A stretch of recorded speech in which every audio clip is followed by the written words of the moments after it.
Welcome back to the Christ and Culture. This is Gordon. And this is Clint. We mentioned this last week, but I'm going to be transparent here.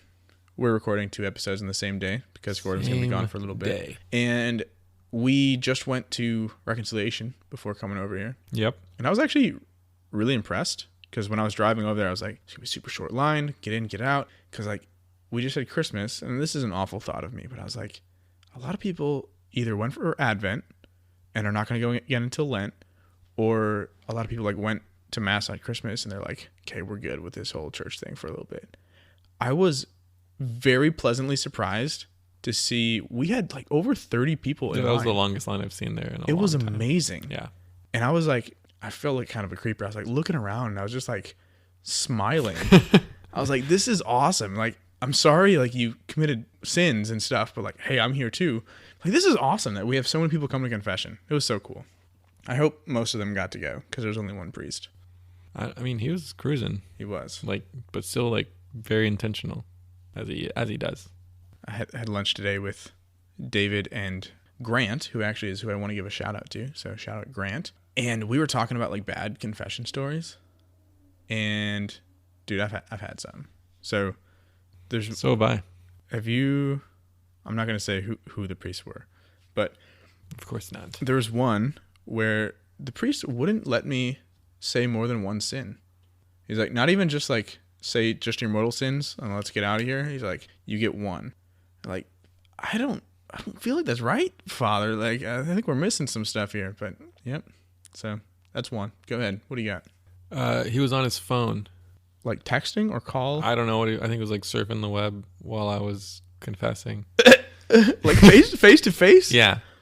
No way. Didn't care. And then he was just like, say your absolution outside, you're good. And I was like, this doesn't feel like we did anything. And he wasn't just like looking up like, oh, something to. No, he was on it when I walked in. And then no eye contact? No eye contact. We never locked eyes. Ooh. I think you just took the cake. Yeah, because I remember it was one of those situations where there was more than one priest, and we were in line, and I was like, oh, I'm going to go over to that one because it just opened up. And I ran over, and then I came back afterwards, and I was like, don't go over there. Wow, that is so sad. Yeah. We should stop before we don't like bash any priests and stuff, but like. No, I'm sure he's a great priest. Yeah, but like sometimes priests have bad days or they're distracted. Yeah, it's no different than. Yeah. I'm a missionary, and sometimes I don't want to go to work. Man, sometimes I'm a jerk to my kids. Yeah. There you go. Confession right here. You're just on your phone in front of your kids. Yeah, sometimes I'm like, hey guys, I don't care about you. I'm going to go on Twitter. That's not true. Speaking of Twitter, I found a great new Twitter page. Like, I started following it for us, but it's hilarious. It's called Gregorian Swears. And it's basically just like a whole bunch of funny things like you pray louder than a donkey, but all of it's written out in like actual Gregorian chant. Or like those sayings like how about no? Or all those things. I feel like I've seen people posting that. It was someone retweeted it that we follow that I don't know, and then I checked it out, and it's hilarious. So I just want to point out, like, when we first got a Twitter for the podcast, I loathed Twitter. Like, absolutely hated it. I'm kind of addicted now. Like, it's gotten bad. I'm not really good at using it. I still just like skip most of the feed, but yeah, you mostly just like I just like swipe until something that catches my eye or troll people. Yeah. If there's ever anyone trolling from the podcast account, it's always Gordon. There's so many times I want to respond to something you've already responded to, but with the opposite context or like the opposite response, because I do feel differently. But I knew it would just be really confusing to everyone else. That's why I just got to like get in and respond to everyone first, and then you can't do any responses. Yeah. No, I don't want to do that. So, speaking of Twitter, and other things that we can't have anymore because we're on Exodus 90. You're on Exodus 90. Yes, I am, and so are you, and so is Steve. Yeah. What are you taking in right now? Well, have I taken in? Have you taken in? What is it right now, but not when this comes out. I watched Klaus. Yeah? Yeah. Was it as good as I made it sound? Yeah, it was good. Yeah. I liked it. a lot. I watched during the week of wedding prep One of the few things I did actually watch with Lizzie, we watched Hot Ones. Have you seen the Hot Ones interviews? Yeah, that's where the... Yeah. Look at us. Yeah. Yeah. Who'd have thought? Yeah. Not me. Oh my gosh, I love that. Yeah, so we watched, like, we binged, because now it's evolved to where he has, like, they're in seasons, and he, like, plans it out, like, way ahead of time. Most of them are, like, 30 minutes long. Oh, wow. So yeah. They started off real brief, like 10 to 15 minutes, but now it's pretty much like a mini podcast. Just, you know, I'm waiting for him to get, like, a series on, like, Netflix or something. But they're great. I watched, like, 3 of them. They were really good. And the last thing I wanted to talk about was in between these two, which was the new Netflix movie Two Popes. Mm-hmm. Haven't seen it. Neither have I. Both have strong feelings about it. One thing I will Based on the trailer. One thing I will say, they got the looks down. Like, for Pope Francis, for sure. Pope Benedict was... Yeah, it was all right. It wasn't bad. It's I mean, if you're say, like, who am I dressed up as? I'd be like, oh, Pope Benedict. Yeah. Yeah. You know? I'll give him that. But I know somebody, and I was given clearance to be able to share this story. Wow. Without saying names. But I know somebody that over Christmas break went to midnight mass for the first time in a long time. Yes. That's and awesome. there's someone who practices something or lives out something in their personal life different than Catholic teaching. Oh, and so awesome. that's why, you know, they've struggled with certain, like, theology. Mm-hmm. And they went because of this movie. Really? They saw this movie, and the conversations that were being had between the two popes, they just felt called to go to mass. And they went to mass not with their family, just random group of friends that I don't know if they go to mass regularly, and they went and participated. Interesting. Yeah. So they weren't, like, baptized or raised Catholic or anything? They were. Yes. Okay, and they're, like, fall away? Yes, because of personal life. Sure. Yeah. Did they say, like, what specifically in the movie? No, I don't know. I imagine it was a lot of what Pope Francis said, or I guess not Pope Francis in the movie. He's Cardinal, whatever. But Bergoglio. Yeah. But here's my hot take. It's obviously not necessarily a true story. What this movie is they took two characters, a very conservative person in the church and a very liberal person in the church, to have a Catholic dialogue on church doctrine. And I think that's what the movie is, because there's been articles I've read and certain things that, like, this friendship that this movie portrays didn't really, like, happen. They weren't like always strolling and talking. There were scenes that talk about certain things that in real life Pope Francis was, like, off on mission, and they were, like, butting heads about this through letters or through, like, him trying to do something as a pope and then this cardinal disagreeing with that. So it wasn't all friendly, but this is just a really friendly way to have this open dialogue of different ideas on theology, which is why I think you mentioned your teens. It's kind of an attractive piece. And so I don't know what was said, but something in there I'm sure was brought up on certain very common, actually today, church teaching that's discussed that helped him feel included. Watching the trailer, so I saw the trailer right away. I was kind of excited, which I was like, cool, something on the church. And then I watched the trailer, which came out a while back, and my immediate reaction was, this does not sound like Pope Francis and Pope Benedict. Right, and exactly. So they just used characters. With the characterization that you're saying, like, maybe it's just two people from different perspectives. The problem is they're kind of like taking the news perception or the media perception of what those two popes were. So we have Pope Benedict, who is a rule lawyer, always angry and just, like, super strict and, like, hates people. Then you have Pope Francis, the liberating leftist, like, he's just gonna mercy change everything. And in reality, the way that they're portrayed, from what I've been told, I haven't seen it yet either, although maybe we'll end up doing a show on that, we'll see. From what I've been told and from what I saw in the trailer, it doesn't seem like them. And they're not, I don't think they're characterized fairly in the media. And I feel like this is just picking up off of that. And that's, everyone who I've talked to that's seen it has said that's what happens. I feel like it's me making a movie about you, but I'm only picking one aspect of you. And it's like a caricature. It absolutely caricature is is. when, like, okay, you've big, I'm not saying this about you, but you have big ears or something, and they make that your feature. And instead they did that with personality. And so it's like you said, he is this, like, I'm going to just stick with those terms, liberal, lovey-dovey. He is rule follower, conservative, kind of like seems negative, but that's just his face. That's just the face he makes. I feel like that's what you're targeting that at me, aren't you? Oh, was it? Was it you, Jim? No, I get it. That's fine.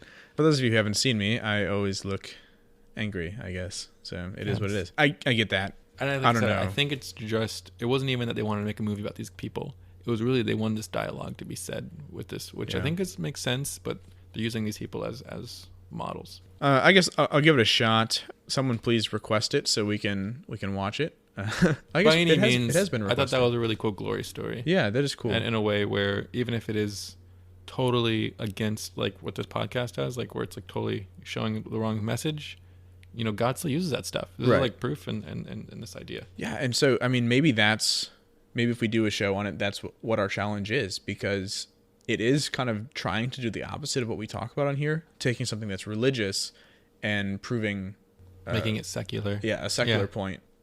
Theoretically, we'll see what it actually says. I don't know. Right. But within that, there has to be something good, and so maybe that can be our challenge. What about you? What had you taken in? What have I taken in? I've actually taken in quite a bit.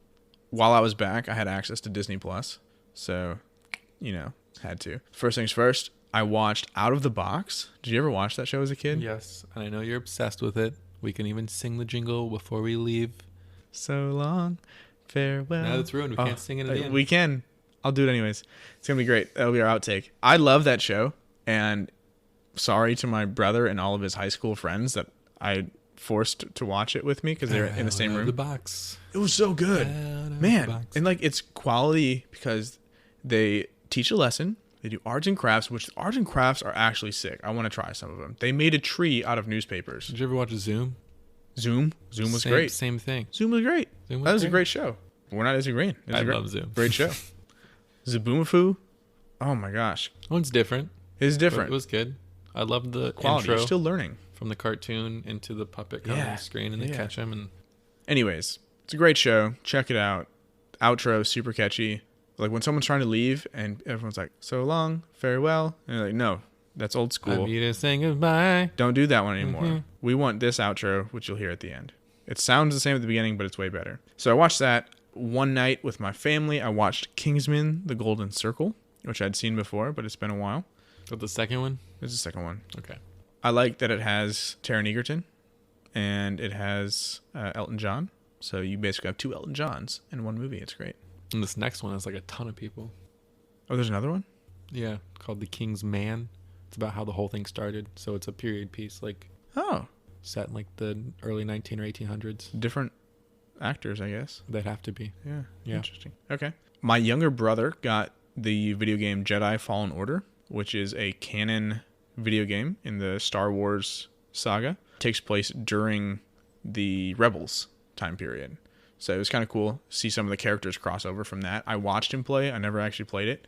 But during a couple of the scenes, there is this actual real life band where their music is in the game. So at one point he's listening to their music, and at another point their song is playing throughout an arena during like a fight scene. And I was like, that sounds really familiar. And so I looked it up, and it's one of the bands that was used. Their music was used at the fire show for the Renaissance Festival that I went to. Oh. And the reason why I remember them is because while I was watching this fire show, the fire show was amazing. The person right next to me was giving me like a play-by-play, not me, I guess she was giving her boyfriend or whatever, a play-by-play, and I overheard the whole thing of this group because she had like listened to them the whole way up here and just happened to be, they were in the show. So they're called The Who. It's the HU, and it's a Mongolian throat singing metal band. And it's actually extremely catchy and pretty cool. Sounds really weird at first. Is it the weird thing they can do with their... Is that what you mean by throat singing, where they make the weird, cool it's sound? like you sing from like the back of your throat, and so it sounds like, yeah. That's going to sound really weird on the podcast. Sorry, guys. But check it out. Like, it's kind of cool. I don't know most of the lyrics to the songs. I know some of the lyrics to two of the songs, but it's all in Mongolian, so sorry. I don't speak. Have you heard about Star Wars Rebels? What about it? I've seen the whole thing. getting a sequel coming next year. What? This year, actually, 2020. No, Clone Wars is getting a sequel. I think it's Rebels. Clone Wars is getting a sequel in like a month. No, I don't mean like it's coming out this year. I think it's like they're going to do more with Rebels. Do not tease me if this is fake. I'm not teasing you. I think... Oh my gosh.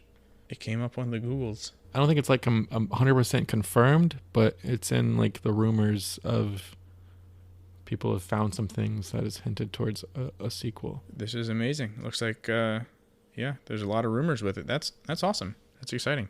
Yeah, so I started listening to The Who, and because I listened to them a lot over the break and while I was traveling, you know how Spotify like shows like, you should listen to this. So I found another one called SKÁLD, I think that's how you pronounce it. But it is a Viking rock band. That's amazing. I know.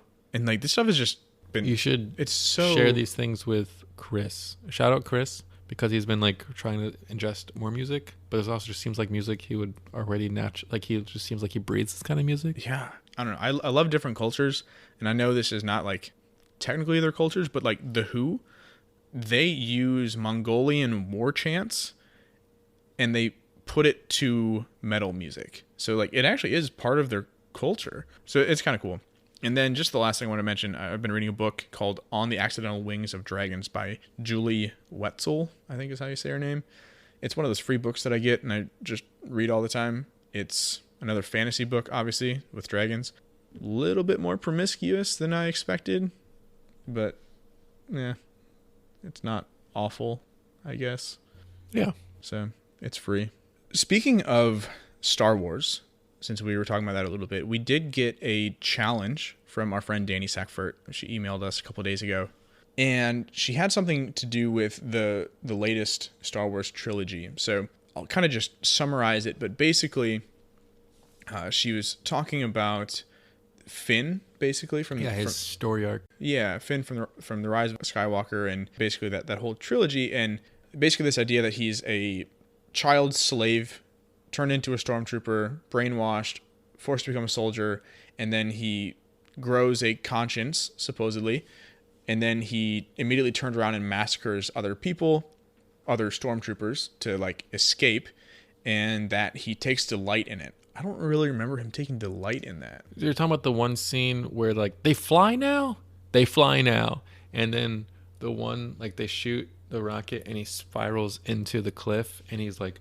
yes. And there's like a few times like that when they're gunning too, and they're like, woohoo, and the classic stuff that like really excites you as a fan because it's just from the originals. Yeah. But it is in that moment. And what she didn't mention is, because I listened to that episode of Catching Foxes, what they were talking, like calling him out on, was that he finds out that all stormtroopers are slave children. Yeah. And so really he's like, if he can change, they can change too, but he's just killing them. Mm-hmm. But that's not her question. Her question is like, is Sure. it wrong? Because maybe he's just, you know, there could be this possibility of his upbringing and all this stuff that he's like, he's dealing with some stuff. You know, he should be really messed up. Mm-hmm. And so maybe out of that, like, this is revenge, this is despite, but it's just wrong to take it on those people and in those ways. So I'll just go stop there and you can run with it from that. Yeah, so she has a couple questions in here, but essentially it comes down to like, what is just war, and like, is it wrong for him to delight in this kind of stuff? So obviously we never want to delight in the loss of life, even in the case of just war or self-defense. We still should not delight in harming someone or if need be, taking a life, right? So that's base number one. I'm not an expert on just war, and I think this is something that's debated by a lot of people, but I do know a couple of the categories. So essentially, just war can never be initiated, so it always has to be a response. So you can't just assume that someone is going to do something and attack them, right? Which strategically is not necessarily a good idea, but you are sacrificing the strategic advantage in the hopes that, like you said, the other person might come around, right? And so doing everything up to the point of it becoming too late to try and save them first. So that's one of the things. Your retaliation in self-defense can never be greater than the aggression itself. So that's another part of just war. I like to use the example of like someone breaks into your house, right? They come in and they have no gun and they're just like, hey, give me your money, and you shoot them in the head, like that's probably too far, right? Oh yeah, even in legal terms. Right, yeah. Or if someone's just like, hey, like I'm here, like I'm just gonna take your stuff and go. Again, no weapon. Like you. I remember one of the things I learned in school, because in going through business, you have to learn a little bit of law.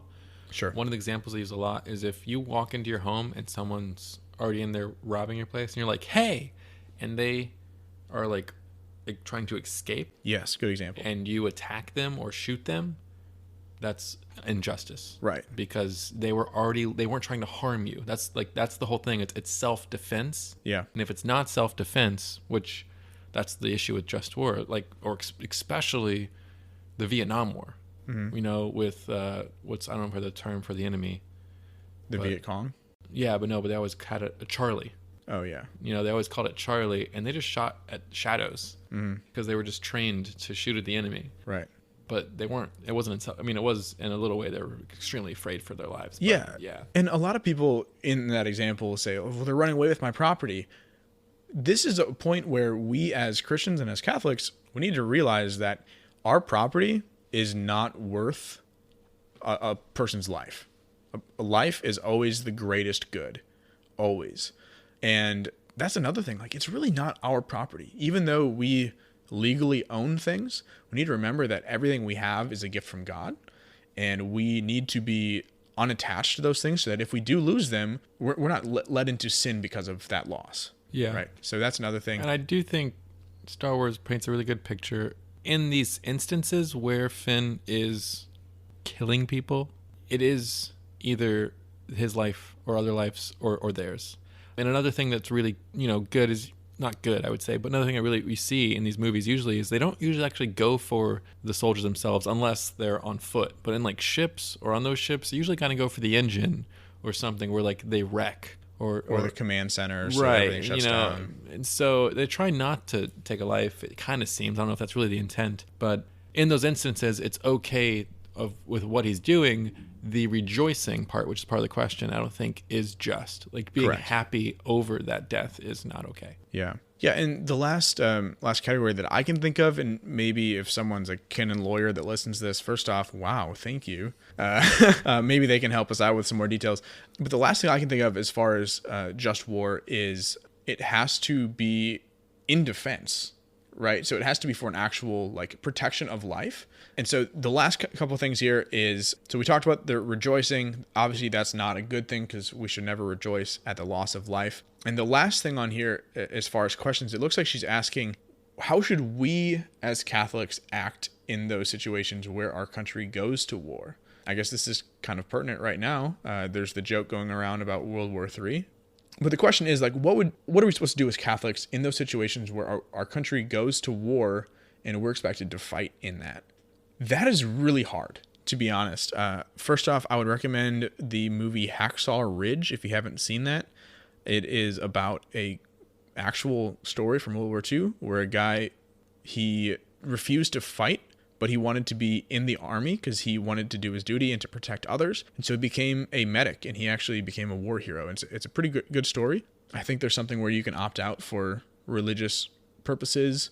You can also test into getting like different roles and stuff like that. Maybe you are a computer engineer or something.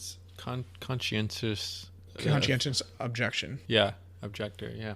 So just a couple things. I'm not an expert on that, but yeah, it's definitely an interesting thought. So thanks, Danny, for bringing that up and for referencing catching foxes. Hopefully that's an adequate answer, but that's about as much as I know. So with that, can we talk about the actual topic now? Yeah.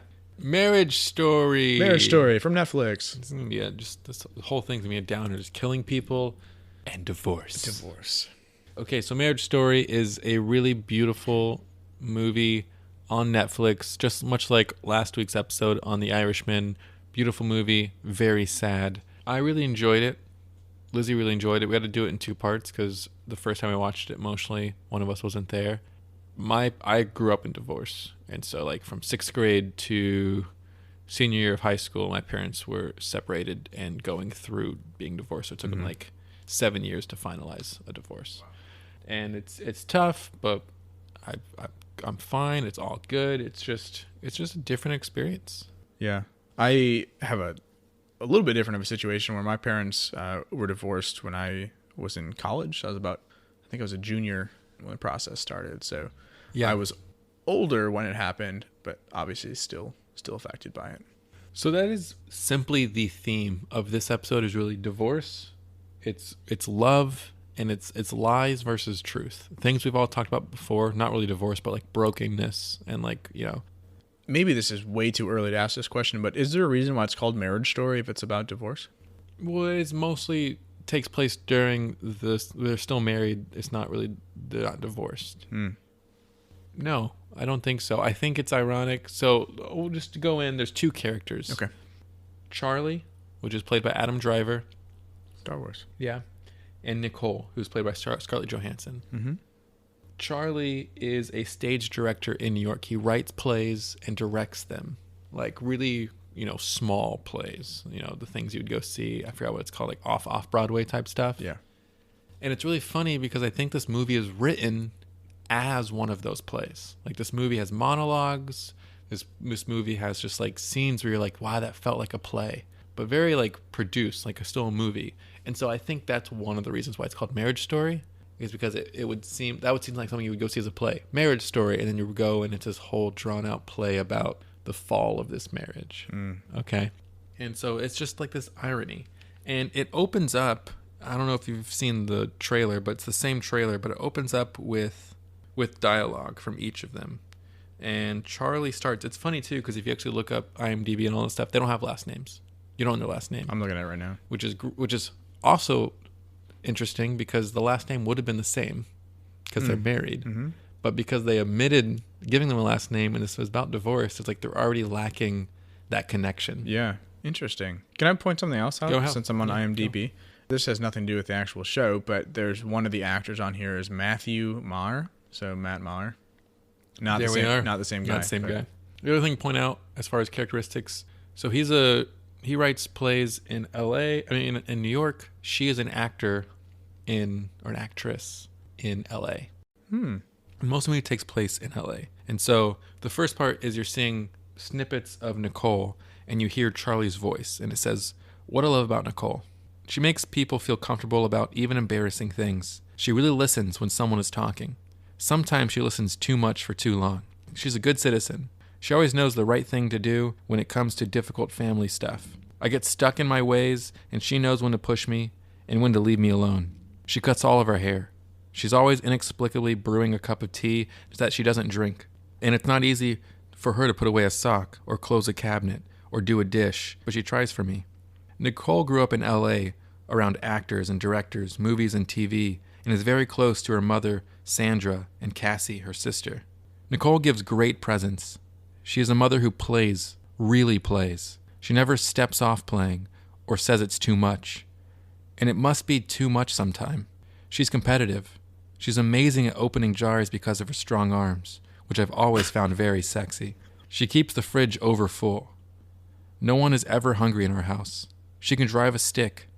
After that movie, All Over the Girl, she could have stayed in LA and been a movie star, but she gave that up to do theater with me in New York. She's brave, and she's a great dancer. Infectious. She makes me wish I could dance. She always says when she doesn't know something or hasn't read a book or seen a film or play, whereas I fake it or say something like, I haven't seen it in a while. My crazy ideas are her favorite things to figure out how to execute. She's my favorite actress." I'm going to keep going. Yeah, this is long. Yeah, it is long. Then vice versa. Okay.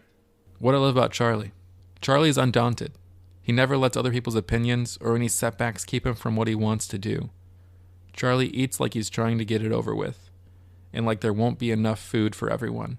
A sandwich is to be strangled while devoured. But he's incredibly neat, and I rely on him to keep things in order. He's energy conscious. He doesn't look in the mirror too often.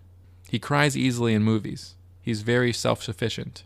He can darn a sock and cook himself dinner and iron a shirt. He rarely gets defeated, which I feel like I always do. Charlie takes all of my moods steadily. He doesn't give in to them and makes me feel bad about them. He's a great dresser. He never looks embarrassing, which is hard for a man. He's very competitive. He likes being a dad. He loves all the things you're supposed to hate, like the tantrums, the waking up in the night, and it's almost annoying how much he likes it. But then, it's almost nice. He disappears into his own world. He and Henry are alike in that way.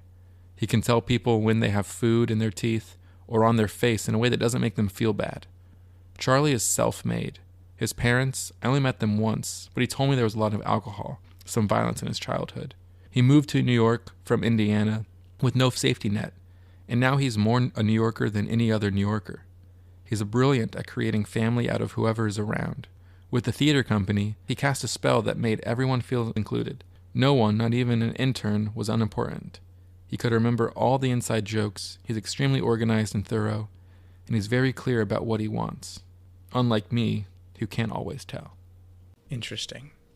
Yeah, one of the things I noticed is it's not all utilitarian stuff. I was kind of expecting it to be like just a checklist of he does this for me, she does that for me kind of thing. That's not the case. There's a lot of different stuff in there.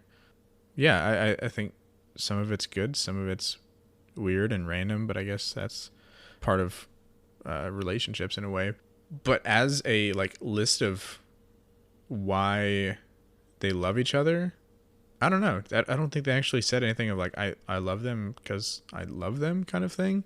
It's all like, even though it wasn't all utilitarian, it was kind of a checklist of like, I love this person because they do X, Y, and Z, and I like X, Y, and Z.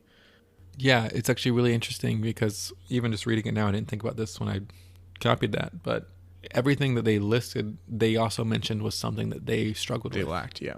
And so it was like this idea of admiring, like, wow, that's something I can't do. So I love that about you because I don't do that. And there's only one thing I noticed they had in common. They were competitive. Which you see they butt heads and are very stubborn the entire movie with this divorce. Interesting. This isn't super related, but Catholic Stuff You Should Know just put out I just listened to one of their podcasts on competition. And it was very, very good. And it might hint at something with this. I don't know the movie, so I can't comment yet. But we don't have a lot. So, like, I mean, I have like three other maybe big quotes. But one thing this is where I wanted to bring up lies versus truth. Okay. Because originally when I thought about that theme, I thought this was the truth. And then later there's a scene where they finally explode and they just start telling about like the bad things about each other that they've never finally shared. And those are the lies that they're telling each other. But then there's a flick, so maybe that's the truth that they felt. Yeah. And these are the lies that they keep telling each other. I don't know. It's like a mixed bag. Sure. But there's another quote when he's trying to find a lawyer, because they originally say like, we're not going to do lawyers. Like it starts off, they're already like, the scene is like, these are letters they wrote themselves in therapy. And it starts off like you see that, and then they're going to therapy and he's like, all right, who's going to read first? And she's like, I'm not reading, this is stupid. And he's like, I like what I wrote. And they're already disagreeing and they don't read it. And so these are things that we hear, but they never hear. Oh, wow. Yeah. Interesting. Okay. So I mean, they never hear these affirmations for each other. And they're supposed to. It's supposed to be this part in the midst of divorce. And they said, we never do lawyers, but then she does. So he's trying to find one. And this lawyer says this. To him, he says, criminal, because he says something about her. He's like, no, she would never do that. And he's like, look, criminal lawyers see bad people at their best. Divorce lawyers see good people at their worst. And I think it's something really powerful because the lie in going to court as a criminal, we can see this we talked about, Mindhunter. Yep. Is these people that are pretending to be good people. Yeah. Or crazy people, if you want to talk about Manson. And then in divorce, everything looks bad. The father looks bad. The mother, whatever. The nitpicking, everything looks really bad in order to win the case. But they're just parents. And that's not across the board. There are some situations where it is actually crazy. Bad. Right. But in this story, and you see it in both of them, they're just people that really want not the same thing. They want their thing. Right. But they also want the best thing for Henry, who is their child. And it's really hard. Yeah. We were talking to Lizzie before she left about speaking on things that an expert on here. But so I don't know how much I can hint on relationships, but yeah, I think that speaks volumes that later on in the movie, they counter and say all those negative things. And so it's been building and building. Yeah. And so it sounds like it's a relationship where, especially, I don't know if they're living apart, if they're in 2 different cities, probably, at least for part of it. It's mostly in LA. So that's the thing, is basically she was born in LA. It's what he says. And the idea, just to real quick, is that they moved to New York for his work. Sure. And there's been this discussion of like, maybe they'll move and like live in LA for a little bit. Yeah. And he's like, yeah. But he thinks that it's just a discussion, and like they're really a New York-based family. Mm-hmm. And so now she wants to live there permanently. The marriage wasn't working, and all this stuff, and everything as far as her son goes to school in LA now temporarily because they moved out there for a second before this whole started. Everything points to she's going to win the divorce because her family's out there. She's born there. Her son goes to school there, and so like it makes more sense for them to stay there. And he's trying to fight for this divorce for everything to end up in New York. And it's just not working against him. So he even rented an apartment so he can spend time with his son, so it looked good. But now that he rented an apartment, it looks bad because he's living there. And it's just this thing of, it takes place in LA, but the fight is he wants for them to live in New York. She wants to live in LA. Okay. And they can't live in different states and both adhere to their son. Gotcha. Yeah, so regardless, it comes down to what seems like really bad communication. Terrible communication. Because like you have all these negative things that it sounds like we're just unloaded. I get it. That happens when you're angry. But the way you're portraying it, at least, it seems like they never discussed them. And we see that in the therapy example as well, where they also don't discuss the good things either. They were afraid to even say good things about each other. And they were afraid to address in therapy. I mean, they're in therapy. That's literally what it's for. Those negative things that needed to be addressed. And so you kind of just don't talk about things. Yeah. And then you have this living situation where it sounds like she wants to go back to LA eventually and he wants to stay in New York. Well, it sounds like there wasn't good communication there either. And that's a huge decision, right? Those are things you clearly want to be talking about. I just think, it sounds like communication. Well, I want to say too, communication is 2 roads, but I want to say another counselor. Big thing is listening. But she's really good at listening, almost too good. He's terrible. Sometimes she listens too much. He's really like inward focused. And so she actually does tell him multiple times a lot of things. And that's the issue, is like he's really bad at communicating. She sometimes tries to communicate and he's really bad at listening. And so she just gives up eventually. But to this point, with that competitive nature, they just don't communicate. And so you kind of see this when they do get lawyers and her lawyer's like, I need to know the story. And this is the first time you hear her side of the story, what happened. And so she says, well, I was engaged to Ben, living in LA, and I felt like, yes, I wanted to make movies and marry Ben. I was only 19 or 20 at the time. Engaged to Ben? Who's Ben? It's a good question. It says Ben. I don't know. Some Ben guy? Charlie. She didn't even say that. I was only 19 or 20 at the time. Never felt older in my life. Anyway, if I was honest with myself, I was like a small part of me felt dead or deadish, You tell yourself no one's perfect. No relationship is perfect. And the dead part wasn't that dead. It was just in a coma. It was better than the sex, the talking. But then the sex was also like the talking. Don't you ever find that like some things in a relationship are just everything in a relationship?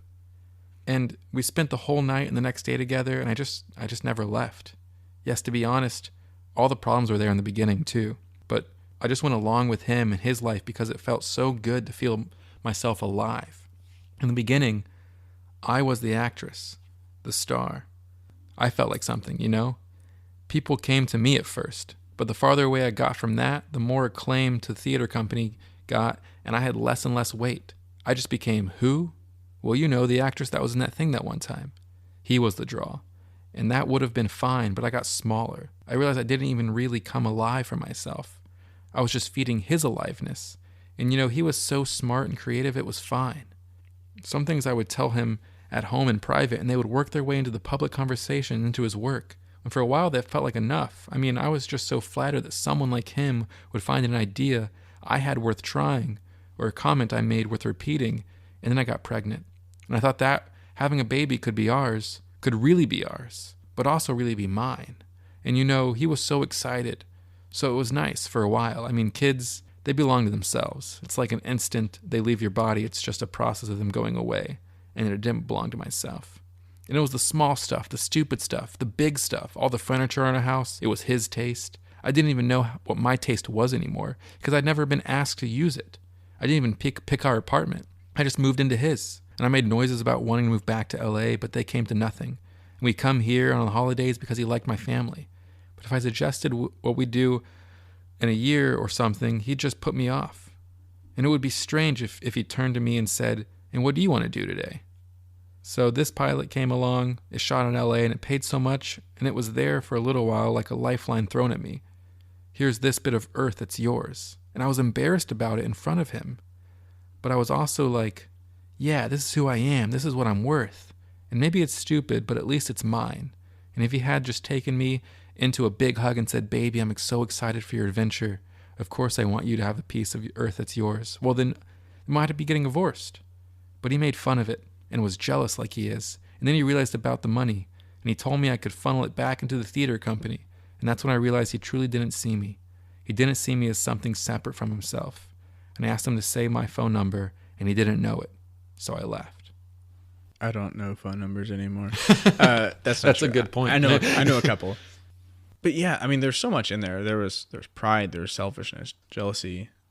I think a lot of it also ties back to what we talked about last week with being narrow-minded or focused on one thing and not addressing the actual problem, which leads back to the lack of communication, I guess. But another part of it is being seen. Right. And she wasn't seen because he was prideful, because he was selfish, because he wasn't listening, and he wasn't even acknowledging that there were issues, right? Right. Yeah. And I think the other thing too was there's this repeated word in there, and later he says it too, of being alive. So they come to this point, I'm not going to repeat it, another like long dialogue, is when, like I said, she comes in and she's like, "I think we should talk. Things are getting out of hand." And it's something he's been saying actually in the beginning. He's like, I don't think we should need lawyers. It's going to get out of hand. And she's like, "I think we should talk." He's like, "Okay." And we're sitting on a couch like you and I. And they're just like silent. He's like, "I don't know how to start." They can't even talk. Yeah, I don't know how to start. And so they start, and then that's when everything just, the floodgates open. And they're like unloading things that they hate about each other, what they think about each other, what they're already saying. And they're like, "That's a lie. This is how you really are." To the point where they're saying, "I can't, like, I hate that I have to know you forever. I wish you would like effing die." All these things until like they're done. They realize what they just said, and he breaks down because he's like, "I'm so sorry. Like, I didn't mean any of that. It was just all like passion driven." But then there's this weird moment where he goes home to New York or whatever home is, and he's with his group of play people, actors, whatever you want to call them. Thespians. And he sings this, musicals. Do you know the musical Company? No. Okay. I didn't know. I meant to look up what it's about because I'm sure there's an importance to it. But he sings this song, and it's really weird because I didn't know it's from a musical until recently, or until prepping this. But he sings this song out of the blue because they're in a karaoke bar. But I thought it seemed really actually like a musical moment. And these are the lyrics. "Someone to hold me too close. Someone to hurt me too deep. Someone to sit in my chair and ruin my sleep and make me aware of being alive. Somebody need me too much. Somebody know me too well. Somebody pull me up short and put me through hell and give me support for being alive. Make me alive. Make me confused. Mock me with praise. Let me be used. Vary my days. But alone is alone, not alive. Somebody crowd me with love. Somebody force me to care. Somebody let me come through. I'll always be there, as frightened as you, to help us survive being alive." So it looks like that is the final song in the musical. I just looked it up. From the main character, his name is Robert. Robert is, from what this says, he's a single guy who all of his friends, he has 5 couples who are all married. He's single, but he has 3 girlfriends, it looks like, and he struggles to commit to anything, especially like a relationship. So that's your background for... There you go. Also, it looks like Neil Patrick Harris was in this at one point. Unrelated. And those lyrics are like the last thing that I really had, but because that song really stuck out to me as like encompassing the whole movie and their tension and this relationship and everything. Like he was talking about these things of like holding me too close, hurting me too much, Yeah. loving me too much. But that's what makes me feel alive. Whereas when I'm alone, that's alone. That's not alive. Like there's something to family, companionship, relationships that even in the hardships, you're still like it's that pain that reminds you you're living, right? Rather than this numbness, this by yourselfness that can't. Yeah, and that's interesting because several people that I've talked to who have been divorced, if they were like the ones that initiated it, have mentioned something along these lines of feeling dead and just like not having life anymore. And so that's interesting that like that's the song, and I guess that makes sense where that's coming from. And I think there's something to that though. Like without love, or if we are alone, we feel dead, right? And why do we feel that way? It's because there's something wrong with the situation, right? Which tells us that what we've mentioned on here before, we as human beings are made to be loved. Mm-hmm. We are made for love, from love, and to love. But also we're made for community. We're not meant to be alone. And sometimes people, when I say that, will ask, like, well, what about monks? Monks have well, first off, they're not alone typically, unless they're extremely like hermits. I guess that'd be a better example, because like even monks have a community. But like hermits have to have a very special, very rare disposition. I mean, even to be a monk, you have to have like this intense psyche val to even be able to handle that kind of thing.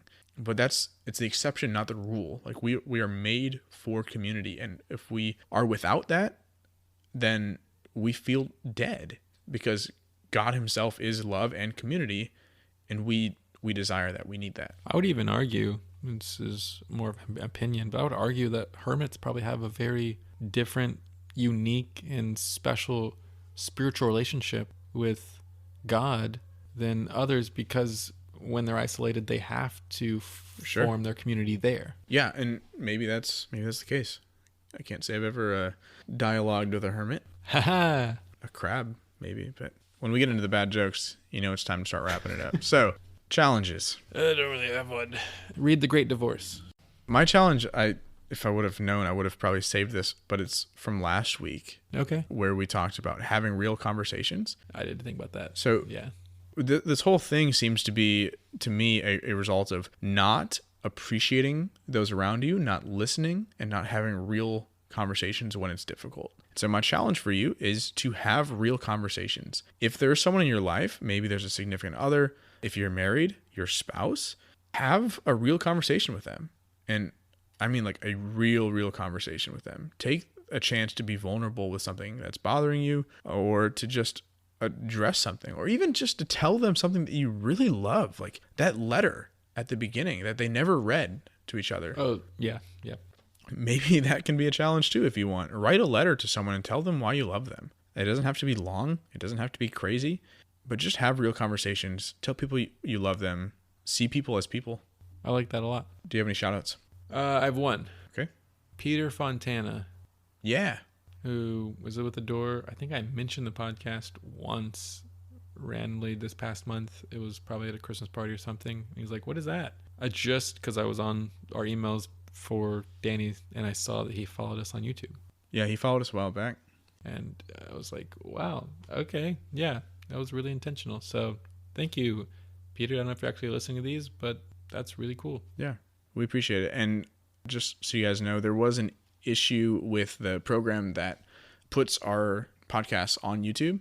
So we were hoping to have all of them up by now, but instead we don't have the majority of them up. So please be patient, especially with Exodus 90. It's going to be slowed down a little bit, but we will be getting those up soon. Yes. My only shout out I gave already, so that's for Grant, my former teen. If you remember our first live show, he's the one that got Facebook I remember that. Yeah. So good guy. Please pray for him. He's in college right now. Yeah. So that's all I got. Sweet. Otherwise, you guys know where to find us. We have a website that connects you to everywhere else, thechristinculture.com. We have a Facebook, Christ and Culture, a YouTube that we just mentioned, the Christ and Culture with videos and these podcasts, and a Twitter page that we're on more frequently than anything else, at On the Adventure 2. And then if you like what we're putting out, if you want more content or merch, or just really to better this podcast, help us get new equipment, help us to get things where this just sounds better, we can do this and reach more people, whatever, you just feel really passionate about this, we have a Patreon where you can donate at different tiers and receive thank yous in different ways. And that is Patreon.com/The Christ and Culture. Also, since back in January, SLS was a really big thing. Yeah. And I saw that on Twitter, and I missed my experience there from college. SLS and Seek are fantastic conferences. If you guys are in college, you should go to them. They're also open to non-college students now. So if you work for a parish or you volunteer, I would definitely check them out. They're phenomenal. And with that being said, please vote the Christ and Culture for Seek 2021 in St. Louis so we can go and do a live show for you guys. That would be dope. It'd be super cool. And we would be there for you and for us, but also for you. But for us. Yeah. Be alive. All right, guys. Have a good one. And thanks for joining us on the adventure.